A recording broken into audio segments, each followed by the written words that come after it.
Welcome back to the Relationships Made Simple for Men podcast with me, Bryce Bauer. This podcast is specifically for men between the ages of 30 and 55 who are in committed relationships and who are being told things like, you don't get it, you don't understand, I don't feel safe, I don't feel seen by their partners. If that's your story, this podcast is for you. Now, I've spent over 15 years working with men.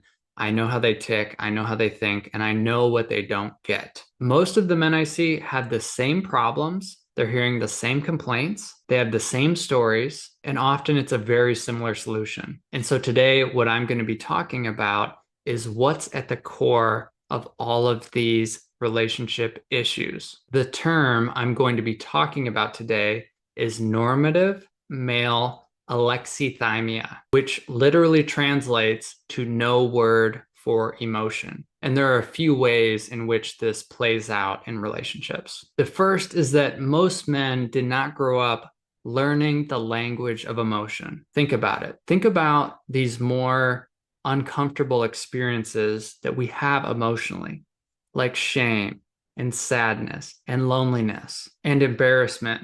Did anyone ever sit down with you and explain to you what those words meant, how to know when you're feeling them, and how to express them to other people? My educated guess is no. In fact, I don't think I've ever talked to a man that was taught about these emotions at an early age. And even if you did learn the words at some point and you kind of got what they meant, in the world of men and boys, we pretend that these don't exist. And if you pretend long enough, that becomes your reality. So when men come in to see me and they say that they don't have these experiences, don't feel these feelings, I believe them, at least in their first person experience. But I also know that there's more to the story because everyone feels these emotions in some way, and they aren't making the connection between experiences they've had and these more uncomfortable emotions. Instead, what they do is they translate them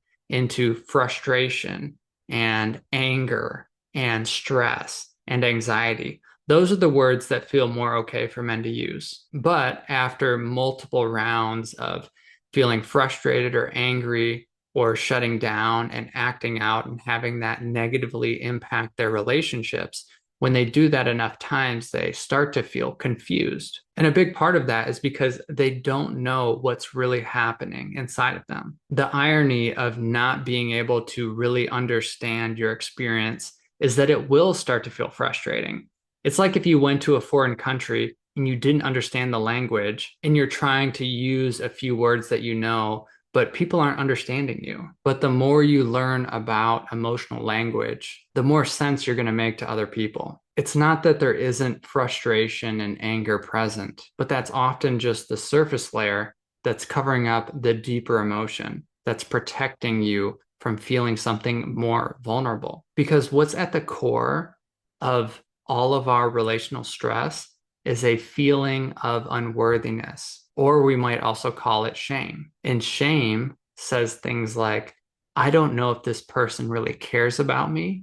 I don't know if they really want to understand me. I don't know if I really have worth in this world. I'm not deserving of having the things I want. And if we don't tend to this core feeling of unworthiness, it begins to sprout out into all these strange behaviors and stories, intense interactions that we have with other people, especially our partners. I'll give you a really basic example, and I get a lot of complaints from women like this. So let's say that a man comes home from work and he's often pretty stressed, pretty exhausted, tired, unavailable. And so he just wants to decompress or be by himself or distract himself on his phone. And when his partner comes in to try to connect with him, try to learn about his day, and to share about her experience today, he shuts her down. He gets short with her. His tone is sharp.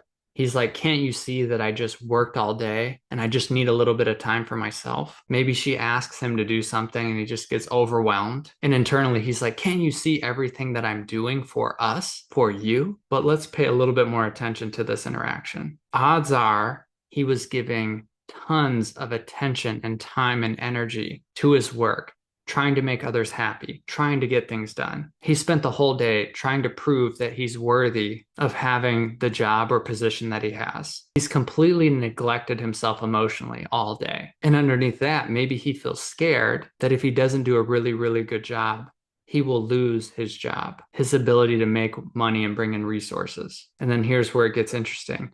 What is a man who can't bring in money and resources? For a lot of men, the story is that they would be worthless. They would be unlovable. No one would want to be with them. They'd have nothing to provide the world, to provide a family. And so this unconscious pattern of constantly trying to prove worth, being fueled by fear, that is really the thing that burned him out today. That's what was being neglected, not being tended to, not being understood. And so, yeah, when he gets home, he's in a really sensitive spot. But because he doesn't know that that's what's happening, and he doesn't know that leaning into connection and talking about this would actually help him heal, he just goes into a strategy. He avoids, he shuts down, he puts up a wall, and a lot of times even points the finger because as far as he knows, his partner is the problem. This can be really confusing for partners because when they make a simple request or try to connect and they're met with that type of attitude, they don't know what to make of it. They can feel hurt and neglected and sad and lonely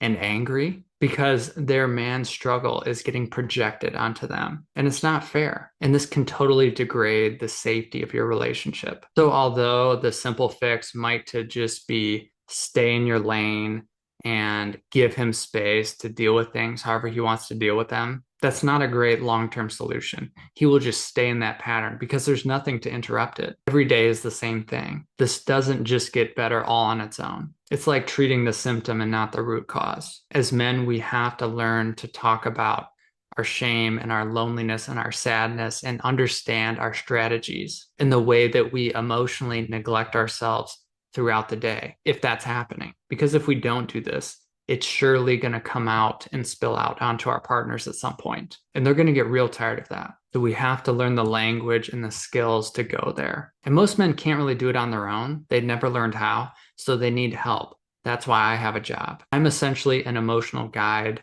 an emotional teacher for men. And so the second way that I see normative male alexithymia play out is in men's general self-awareness. I know there's a disease out there where people really don't have the ability to feel pain. And you might think, oh, that's a good thing, right? You don't feel pain. But it can actually become a real problem because when you need to feel pain, you can't. If you're leaning onto a hot stove, you could be burning your skin off and you won't feel it. So even though you don't feel anything, it's still creating damage. And so although a lot of men pride themselves on being tough, which I definitely think there's a light side to, there's also a downside to that, which is that when you need to feel pain, you can't or don't know how. And pain is really important. It's often the motivation that we need to change. Pain is the most powerful motivator. Some people think it might be chasing your dreams or something, but that's not it. That's not how we're wired. We are wired to avoid pain at all costs. That's what gets our ass in gear. Sure, seeking pleasures and comfort might come in at number two,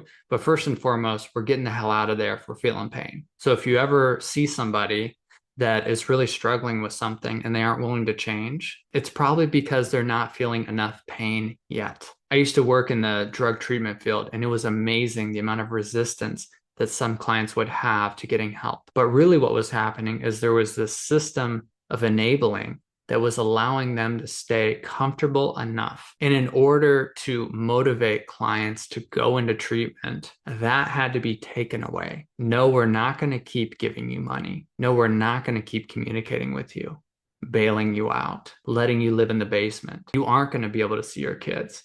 Those are the things that help them feel the pain so that they would want to change. And so in this way, pain can really serve us. It can help us become the man that we want to be, the husband, father, son, brother that we want to be. But if we keep ignoring it, we're going to miss some things. And it really does take slowing down and having a practice to tap into those deeper layers that get missed throughout the course of a busy day or a busy life. So if you think being stoic or being kind of numb or being tough all the time is the best way to be, I'd argue that it's not.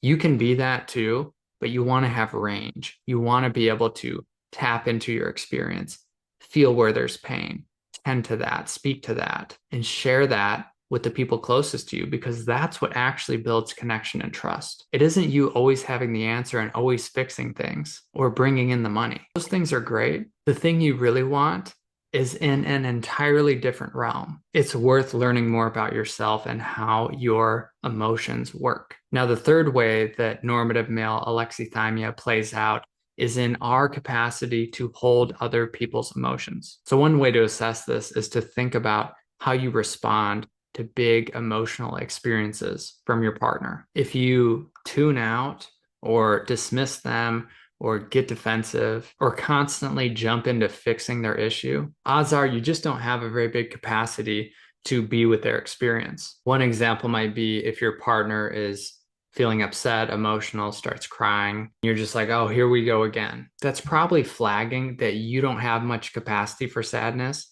You can't be with it in yourself, and therefore you can't really hold someone else's sadness. As soon as you see it, you're like, yeah, get that away from me. I don't want that. Stop doing that. And this can have our partners feeling really missed and really lonely. Or if your partner is asking for you to step up more in the relationship, which is common, and instead of being able to take that in, feel into your own capacity for some of the shame or embarrassment or confusion that's there, you'll naturally want to point to them and just tell them it's their problem because you don't want to take that on. So you pass it back to them. And then they're left feeling like they're the cause of all the issues in the relationship. That's not a good feeling. And it doesn't mean that we have to take everything on that they tell us, but we at least have to have the capacity to hold it and explore it and see what is ours there to look at. I see way too many men judge their partners, their wives, for being too sensitive, when actually it's them that has very little capacity and a ton of sensitivity to tension in the relationships. Men often just deal with it differently. They pretend it's not there. They have their shield. They get out their sword. And so I just want to point this out to you that if you're blaming someone for being too sensitive, that's probably a mirror back into your own experience. You are sensitive and you've tried to disown that part of yourself. And in the process, you're trying to get your partner to disown that part of themselves too. This can really kill all intimacy and connection in your relationship. So hopefully that was helpful. So remember to like, subscribe, share, comment if you like what I have to say. If you're a woman listening to this, I suggest you and your partner listening to this together and talking about it afterwards or during. And if you want to look into working with me, my wife, or both of us, you can go to www.bricebauer.com. I'll see you next week. Peace.